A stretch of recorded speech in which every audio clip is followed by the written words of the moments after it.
CM Sai ने मंत्री सांसद विधायकों संग महाकुंभ में लगाई डुबकी। घाट में मोटर बोट में पहुंचे त्रिवेणी संगम। सीएम साय के साथ 7 कांग्रेस एमएलए भी मौजूद रहे। भाजपा नेता दाव अनुराग अग्रवाल का कांग्रेस के नेताओं पर बयान। कहा, नगरीय निकाय चुनाव में कांग्रेस हार मान चुकी है।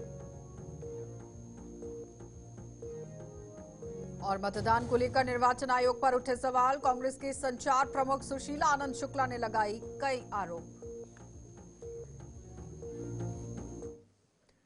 नमस्कार, बुलेटिन में आपका स्वागत है। मैं हूं आपके साथ आशा। और चलिए शुरुआत करते हैं छत्तीसगढ़ से जुड़ी खबरों की। मुख्यमंत्री विष्णुदेव साय ने अपनी पत्नी संग महाकुंभ में डुबकी लगाई और उनके साथ राज्यपाल रमेन डेका और speaker Raman Singh, deputy CM Arun Sao, Bhajpa प्रदेश अध्यक्ष किरण देव भी मौजूद रहे और मंत्रिमंडल के सदस्य, सांसद, विधायक और उनके परिवारजन भी पहुंचे हुए। तो इसके अलावा कांग्रेस के 7 विधायक भी सीएम के साथ महाकुंभ पहुंचे और इसमें राघवेंद्र सिंह, बालेश्वर साहू, व्यास कश्यप, संदीप साहू, विद्यावती सेदार और इंद्र साहू और राजकुमार यादव भी शामिल हुए। प्रयागराज एयरपोर्ट पहुंचने के बाद बस के जरिए संगम स्थल के लिए यहां रवाना हुए और इस दौरान यहां रास्ते भर में भाजपा के मंत्री, विधायक और सांसद भजन गाए।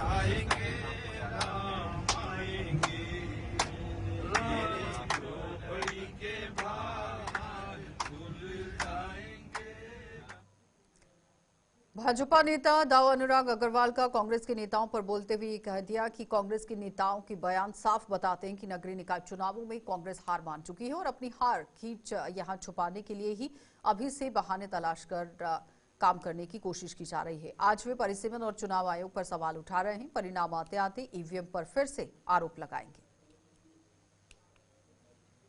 कांग्रेस का ये बयान साफ बताता है कि नगरीय निकाय चुनाव में कांग्रेस हार मान चुकी है और अपने हार की फजीयत से बचने के लिए आरोप लगा रही है। कांग्रेस को तो अपने बहानों के लिए सूचीबद्ध कर लेना चाहिए कि क्या ईवीएम उनके हार के कारण है, क्या मतदाता सूची उनके हार के कारण है, ये सरकारी एजेंसियां हार के कारण है। अगर कांग्रेसी अपराध करेंगे तो सरकारी एजेंसियां उन्हें गिरफ्तार करेंगी। अगर उनमें दम है तो ईवीएम पे आरोप लगाने के पहले वे किसी आईटी एक्सपर्ट से ईवीएम को गलत साबित करके दिखाएं। कांग्रेसी अच्छे से जानते हैं कि 20 से अधिक बार सुप्रीम कोर्ट ने ईवीएम को सही सिद्ध किया है। और रही बात चुनाव आयोग पे आरोप लगाने की, तो न्यायालय खुला है। अगर आपको लगता है कि बातों में सच्चाई है तो न्यायालय जाइए। वास्तव में जब से भारतीय जनता पार्टी की सरकार बनी है, विष्णुदेव साय जी की सरकार में साए साए काम हो रहे हैं। महतारी वंदन से नारियों को मजबूत किया जा रहा है, किसानों को धान के बोनस में मजबूत किया जा रहा है, गरीबों को प्रधानमंत्री आवास दिए जा रहे हैं। जनता का साथ और विश्वास भाजपा के साथ है और कांग्रेस जानती है कि इस चुनाव में विजय प्राप्त नहीं कर सकती, इसलिए आज से हार के बहाने तलाशना प्रारंभ कर दी। नगरीय निकाय चुनाव 11 फरवरी को संपन्न हुए थे, जहां कई जगहों पर ईवीएम मशीन खराब होने की बात सामने आई। वहीं निर्वाचन आयोग की व्यवस्था पर अब सवाल खड़े हो रहे हैं, जहां कांग्रेस के संचार प्रमुख सुशीला आनंद शुक्ला ने कई आरोप निर्वाचन आयोग पर लगा दिए, जिसमें मतदान के प्रतिशत पर भी एक सवाल खड़ा किया गया। चुनाव के दौरान राज्य निर्वाचन आयोग की कार्यप्रणाली संदिग्ध और अविश्वसनीय रही।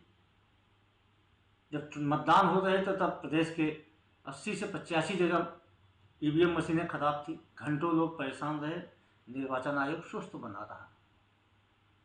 कई जगह तो मशीनें बंद पड़ गई थी, उसके बाद लोग मतदान नहीं कर पाए।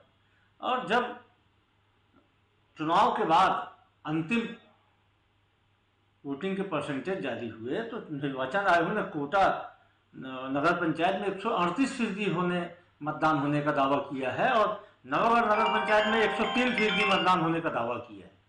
तो ऐसे दावे के बाद में कैसे निर्वाचन आयोग के प्रति लोगों का विश्वास रहेगा। तो रायपुर में माघ पूर्णिमा के अवसर पर करणी सेना छत्तीसगढ़ और मां खारून गंगा महाआरती महादेव घाट जनसेवा समिति के संयुक्त तत्वाधान में करणी सेना समिति प्रमुख वीरेंद्र सिंह तोमर के नेतृत्व में भव्य रूप से खारून गंगा महाआरती की गई और वीरेंद्र सिंह तोमर इस आरती को सनातन संस्कृति के प्रसार और पर्यावरण के प्रति जन जागरूकता का एक अहम प्रयास मानते हैं।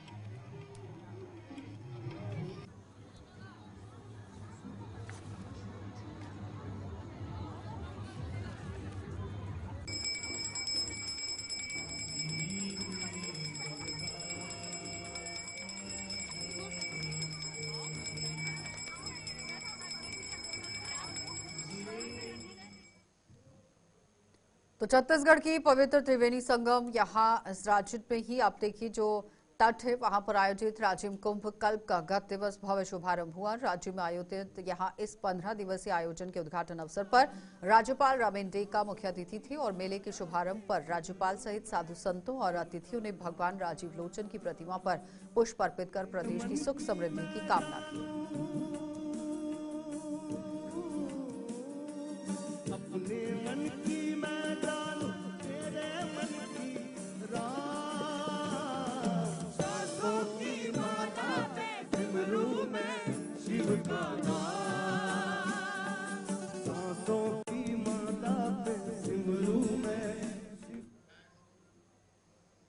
बेमेतरा जिला शिक्षा विभाग द्वारा जारी शिक्षक भर्ती में अचानक साक्षात्कार बंद हो गया है, जिस कारण दूर दूर से पहुंचे हुए अभ्यर्थी परेशान नजर आए। गौरतलब है कि बेमेतरा जिले के अंतर्गत विभिन्न स्वामी आत्मानंद स्कूलों में शिक्षकों के विभिन्न 76 पदों में शिक्षकों की भर्ती विज्ञापन निकाला गया था और योग्य उम्मीदवारों का चयन कर 12, 13 और 14 फरवरी को साक्षात्कार निर्धारित था, लेकिन अचानक आज साक्षात्कार बंद कर दिया गया। वहीं साक्षात्कार में पहुंचे हुए अभ्यर्थियों ने विभाग पर नियुक्ति के लिए 3 से 4 लाख रुपए घूस लेने का आरोप लगा दिया। तो वही घूस लेने की बात मीडिया में आ गई और जिसके बाद यहां देखी कार्रवाई को अंजाम दिया गया।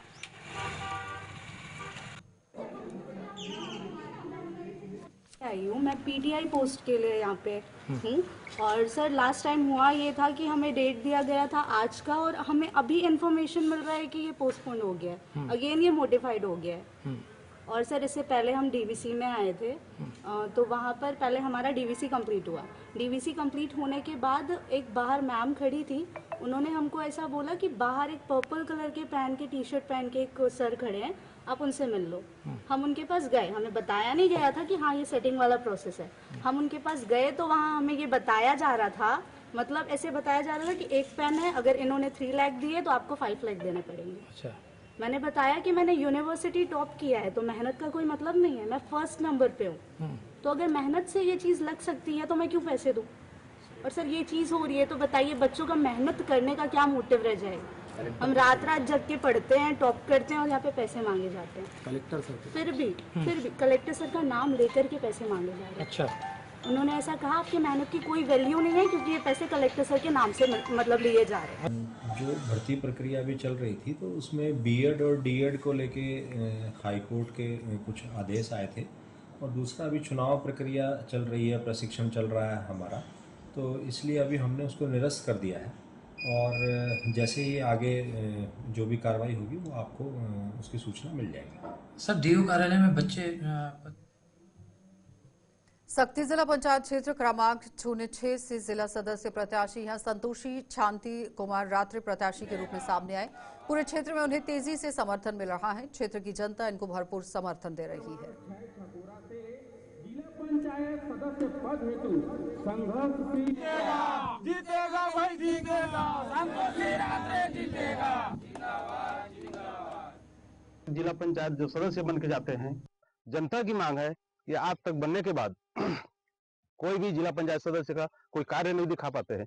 मैं मतदाता को पूछता हूं तो वहां जा करके तो ये कहते हैं कि जिला पंचायत सदस्य एक बार आता है, पैसा देके चले जाता है, वोट लेके चले जाता है, उसके बाद हम तो उसको देखते ही नहीं। तो मेरा मानना ये है कि जिला पंचायत एक बार अगर बनता हूं मैं तो आम जनता को जिला पंचायत का क्या फंडा है, क्या पैसा है, मैं हर बार हर पंचायत में जा करके जो आम जनता है उसको बताना चाहूंगा कि जिला पंचायत आप लोग बनाते हो तो उसका फंड ये होता है और ये आपको पंचायत के सामने मैं रख दे रहा हूँ। इसका पूरा अच्छी तरीके से विश्वास करके मैं दे रहा हूँ कि इसको एक एक पैसा का हिसाब करके आप उस काम को करवाइए। मुझे 1 रुपया जिला पंचायत फंड का पैसा जो आएगा उसमें मैं कमीशन नहीं खाऊंगा। हम लोग भूमिदान किए हैं 1 से 12वीं तक के बच्चों के लिए और निःशुल्क रहेगा। गरीब आदमी जो पैसा देकर पढ़ा नहीं पा रहे हैं तो हम लोग गरीब आदमी के लिए, बच्चों के लिए निःशुल्क शिक्षा देने के लिए छत्तीसगढ़ में बालोद जिले के अतिरिक्त पुलिस अधीक्षक ने कहा कि खतरनाक तरीके से वाहन चलाना, लापरवाही से ओवरटेकिंग करना और बिना देखे मोड़ने की वजह से यहाँ नशे के प्रभाव में भी गाड़ी चलाना, यानी कि आप देखिए गाड़ी पूरे ध्यान से चलाई जानी चाहिए, नशे की हालत में नहीं चलाई जानी चाहिए और इसी को लेकर ड्राइविंग करते समय सीट बेल्ट का भी इस्तेमाल होना चाहिए। ट्रैफिक पुलिस की तरफ से एक अभियान चलाया गया जिसमें लोगों को जागरूक किया गया। के द्वारा जो है यातायात पे निरंतर कार्रवाइयां की जाती हैं कि लोगों को सुगम यातायात उपलब्ध रहे, किसी भी प्रकार से दुर्घटनाएं न हो। फिर भी जो है समाज में जो है बहुत सारे लोग जो है यातायात नियमों का पालन नहीं करते हैं, जिनके कारण आए दिन दुर्घटनाएं घटित होती हैं। इसके लिए पुलिस प्रशासन के द्वारा लगातार कार्यक्रम किए जाते हैं। जैसे जनवरी के महीने में 1 जनवरी से 31 जनवरी तक जो है जन जागरूकता का कार्यक्रम चलाया गया था, जिसमें पूरे 31 दिन तक जो है पुलिस के वाहन में उनके उन नियमों का प्रचार करते हुए, ताकि लोग यातायात के नियमों का पालन करें। पूरे गांव-गांव में, मड़ई में और गांव के जो भीड़-भाड़ के इलाके हैं, शहरी क्षेत्र हैं, उन सभी जगहों पर जो है लाउड हेलर के माध्यम से और अन्य दूसरे माध्यमों से प्रचार प्रसार करके लोगों को जागरूक किया गया था। पुलिस के द्वारा जो है 3 सवारी चलने पर, बिना हेलमेट चलने पर, शराब पी के वाहन चलाने पर, बिना सीट बेल्ट पे चलने पर, या माल वाहक में यात्री ढोने पर, या ओवरलोडिंग करने पर, या ओवर स्पीडिंग करने पर जो है निरंतर प्रतिदिन इस पे चालानी कार्रवाई की जाती है, ताकि दुर्घटनाओं को कम किया जा सके या दुर्घटना मुक्त बालोद जिला बनाया जा सके। इसके लिए पुलिस निरंतर प्रयासरत है। इसमें जिला प्रशासन, परिवहन। छत्तीसगढ़ के गौरेला थाना क्षेत्र में एक दुष्कर्म का मामला देखा गया, जहां बर्थडे पार्टी मनाने के बाद जंगल ले जाकर युवती से दुष्कर्म की घटना को अंजाम दिया गया। आरोपी यहां आप देखिए इस घटना को अंजाम देने के बाद फरार हो गया। घटना के बाद आरोपी आप देखिए सोहेल खान जो है वो फरार बताया गया, लेकिन पुलिस के पास जब शिकायत पहुंची तो उसके बाद कार्रवाई को अंजाम दिया गया। जांजगीर चांपा जिले के ही शिवरीनारायण मेले में मामूली विवाद में एक युवक की हत्या का मामला देखा गया। 19 वर्षीय दीपेश वर्मन की 13 लोगों से मिलकर जो इन 13 लोगों ने मिलकर बेरहमी से हत्या कर दी थी। दरअसल शिवरीनारायण मेले में मृतक दीपेश वर्मन का कुछ लोगों से मामूली विवाद हो गया था और ये विवाद इस तरह से हिंसक घटना में तब्दील हो गया। पुलिस मामले की जांच में जुट गई है। शिवरीनारायण थाना में कल जो है शाम में मेला के दौरान जो है एक मारपीट की घटना हुई थी। 2 पक्ष थे, जिसमें कुछ नाबालिग युवक शामिल थे और एक युवक को ज़्यादा चोट लगने पर हॉस्पिटल ले जाया गया था, जहां उसको मृत घोषित किया गया, जिस पर से पुलिस ने जो है हत्या का अपराध दर्ज किया और इसमें तत्काल कार्रवाई करते हुए शिवरीनारायण पुलिस ने जो है मामले में शामिल 13 आरोपियों की गिरफ्तारी की है, जिसमें से अधिकांश नाबालिग हैं और सभी को जो है आज न्यायालय पेश किया जाएगा। ये हत्या का मूल कारण क्या है और इसमें चलिए बुलेटिन में इतना ही। रुकेंगे एक छोटे से ब्रेक के लिए, जल्द वापस लौटेंगे। आप बने रहिए हमारे साथ।